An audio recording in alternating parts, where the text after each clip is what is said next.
Welcome to Season 3 of the Guardians of Hope podcast. We are a community of parents, educators, health, legal, and tech experts dedicated to positively impacting children's lives. The thoughts and opinions of my guests are not my own. This is a platform for sharing. Welcome, everyone. For many transgender and non-binary young people, voice can be one of the most challenging and vulnerable parts of their identity journey. While medical transition options like hormones and surgery receive significant attention, voice often remains an overlooked piece of gender affirmation that profoundly impacts how young people experience themselves and move through the world. Today, we're joined by Nicole Gress, a speech-language pathologist and gender fluid founder of Undead Voice, the first scalable, evidence-based transgender voice training program that has supported over 100,000 voices across more than 20 countries. Nicole, welcome. Thank you so much for being here. Of course. Yeah, happy to be here. Why don't we start by talking a little bit about your background and your experience? Okay. Like you mentioned, my name's Nicole Gress. I use she and they pronouns, and I am the founder of Undead Voice. So background-wise, I'm a speech-language pathologist, and I've been doing trans voice work for about 12 years now. I started off in more private practice and clinical settings, more of like your traditional healthcare approach, and then founded Undead Voice about 6 years ago. Other than that, I'm from the Midwest, born and raised in like the Southern Illinois area, and then moved to California for graduate school, I don't even know, 13, 14 years ago, and live in the San Francisco Bay Area now. Excellent. Well, I'm so happy you're on so we can talk about this topic. And I want to start with why voice matters so much for transgender and non-binary youth. I'd like you to help us understand what the emotional and social impact is when someone's voice doesn't align with their gender identity.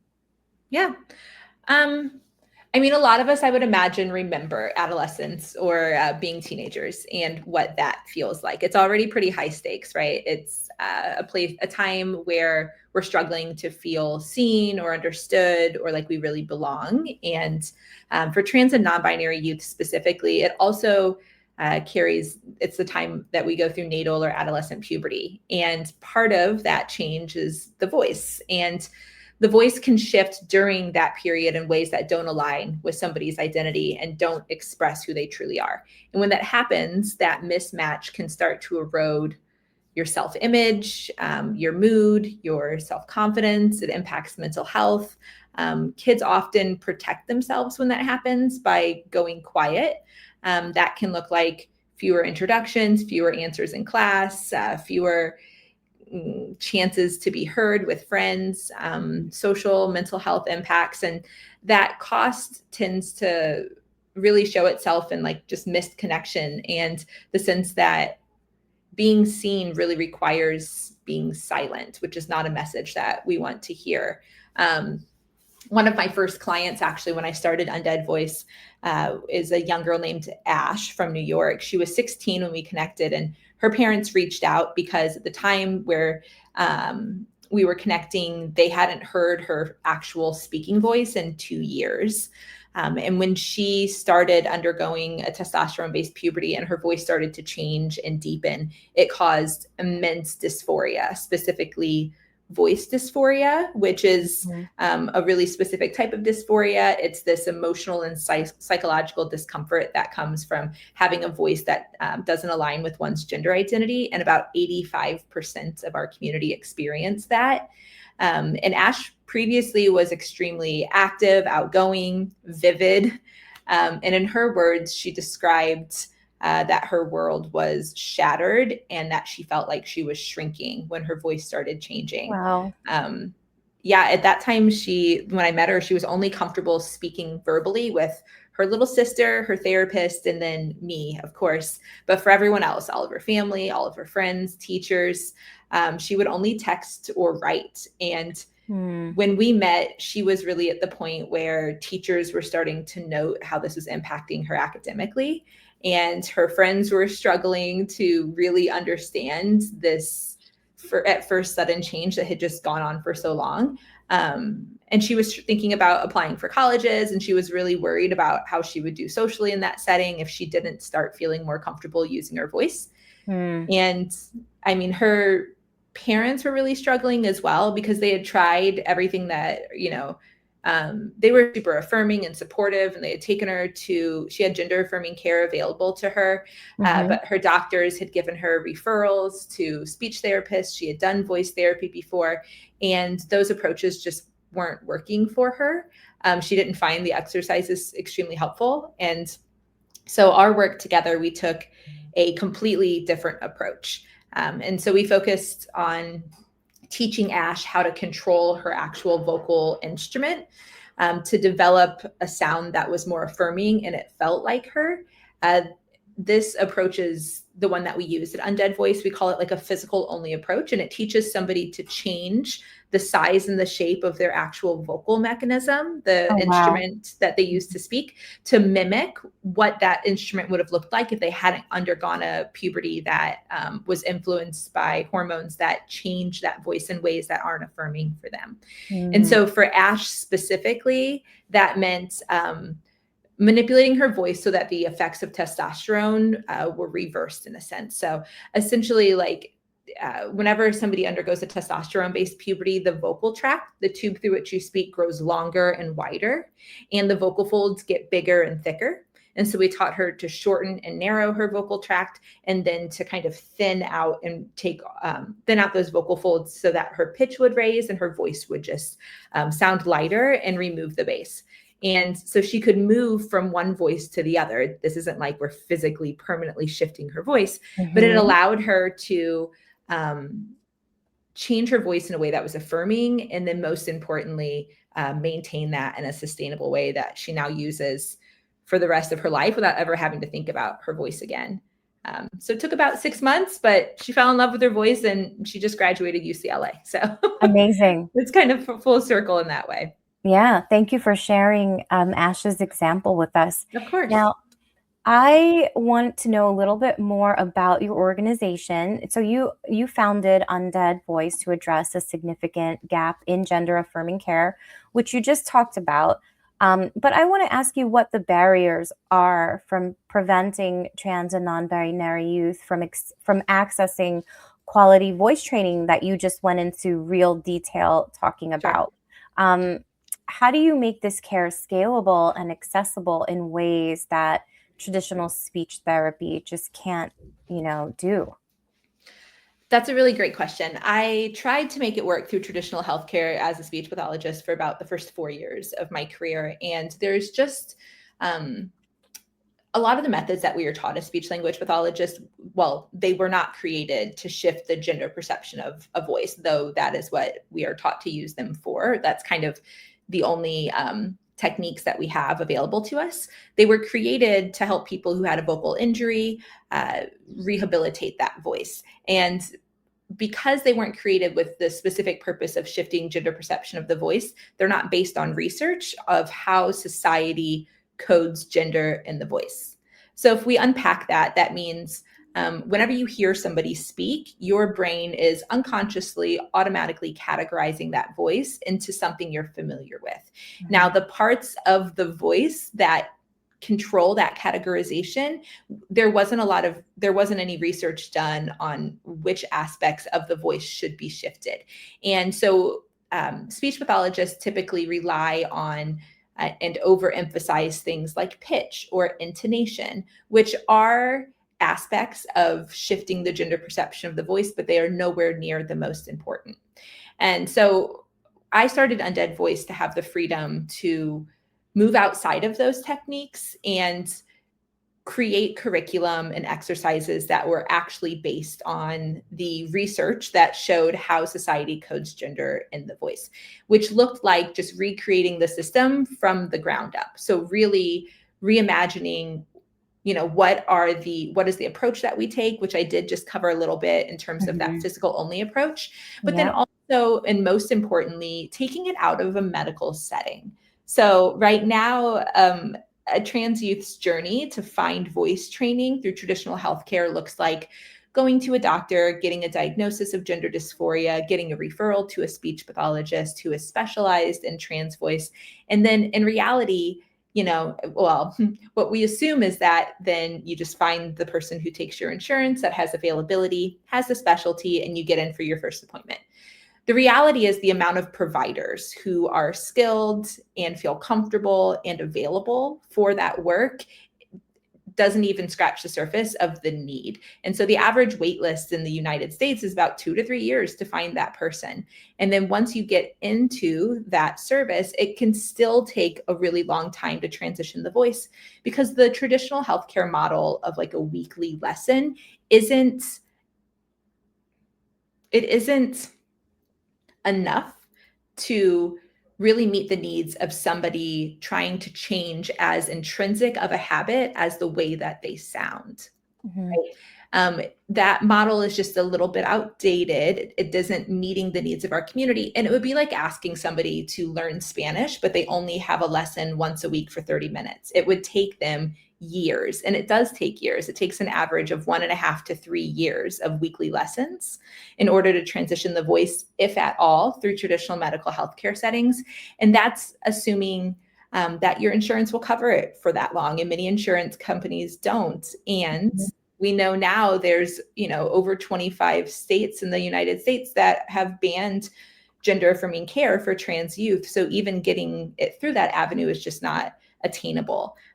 Undead Voice was founded specifically to be a demedicalized, non-therapy, non-healthcare approach to voice training. What that looks like is we are coaching, we are not therapy. And that allows us to support and talk to the members of our program every single day, give them support when they actually need it when they're practicing, and most importantly, move this work virtually and online and give it back to the community.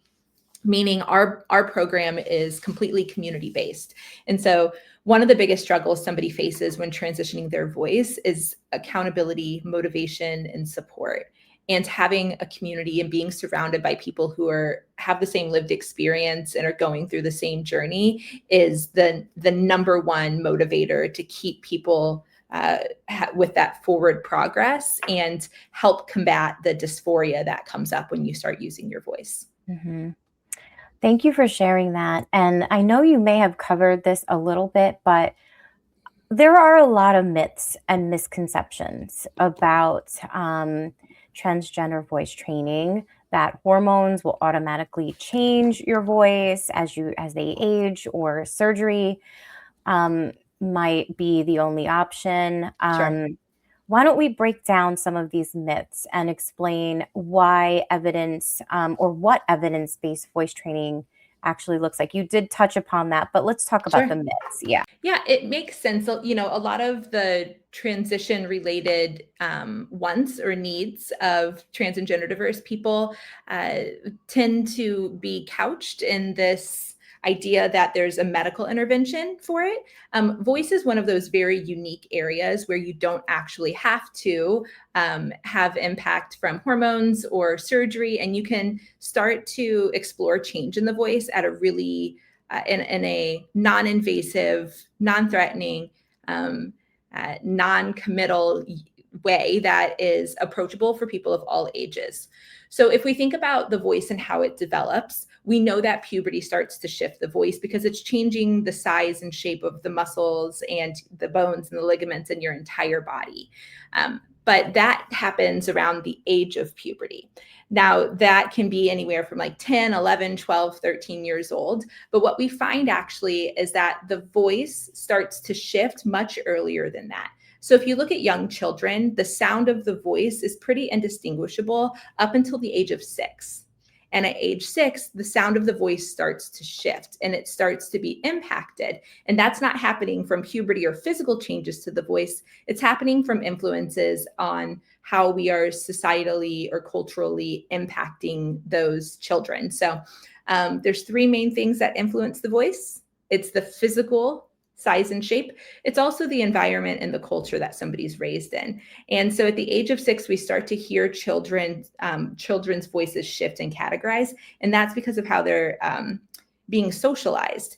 And that means that the dysphoria that comes in can happen much younger. Often with voice, gender affirming care providers will say, oh, that's something that they can address in adulthood through either hormones or surgery. But the truth is that a lot of the dysphoria that our adult members are grappling with, they identified having started at a very young age. And so voice is one of those really low impact, easy ways that you can reduce a lot of dysphoria very early on to help youth and trans and gender diverse youth feel comfortable way before medical intervention will start being an option or an approach that they're taking. Okay. Thank you for sharing that. And that, that's a lot of detail. And I feel like for my parent audience that are watching, I think the next question will probably help them when it comes to supporting this process, right?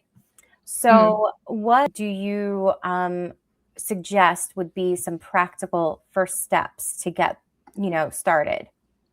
Yeah, if you've already identified with your child or your loved one that voice is something that they are interested in exploring, finding a resource that is community-based. So I can talk about a little bit about the way in which we help parents and caregivers navigate this specifically through our resources. A really easy, approachable first step isn't going to look like taking them or signing them up for like a years long process. We want to kind of let them gently step into voice work and see if, if it's something they can keep up with, that they're interested in, and if it's having a positive impact. And with that in mind, we have like a full voice training program. It's a virtual platform called Undead Voice Lab. That is a lifetime membership program. It has courses, coaching, community support, but it's also a big commitment. And we recognize I would say about a year and a half ago, kind of what might be coming with rapidly reducing or restricted access to gender affirming care for youth across our country, and took the most impactful parts of that larger program's curriculum and made a youth specific 3-week free intro program called Jumpstart, which we ran 20 times last year and we're running 60 times this year. And so that program is a really, really great first step. It is basically an introduction to what can be accomplished through voice training. What kind of goals can you set for yourself? How do you start exploring voice in a healthy way that gives you a great foundation for the rest of your journey so that you're not doing anything that's causing lasting damage? What are the areas of voice that you even focus on? What are some beginner exercises? And those exercises are a great opportunity for somebody to start to hear a shift in their voice and determine whether it's affirming and whether voice training is something they want to take more seriously or move into with more intention. So that program that we have is called Jumpstart, and it's open for enrollment all year, and it's completely free. And the best part about it is that it is a community program. So they are surrounded by other trans and gender diverse youth and adults to be able to see what it feels like to connect with other people who have the same experience, who are also undergoing or having voice dysphoria and undergoing voice transition. So I very strongly encourage you to check that out. We also have parent and caregiver education workshops that we do, which are also completely free. We partner with different organizations like PFLAG. We host them ourselves as well. And you can always reach out for more information about those, because this is an area that is often difficult to navigate. Providers don't have a lot of information for, and parents can feel really alone in figuring out what are the next best steps. Yeah. Well, Nicole, thank you for helping me raise awareness about voice and how important it is to the community. Where can parents find you online? Yeah.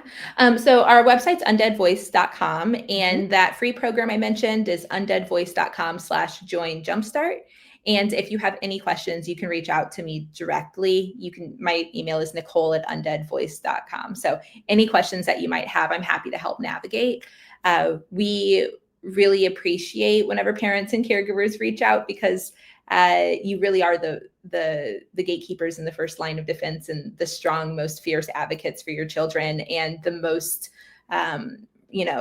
impact that we can have as the younger we start to support these individuals, the better outcomes we see across the board. Absolutely. Nicole, thank you so much again. Yeah, of course. Thank you.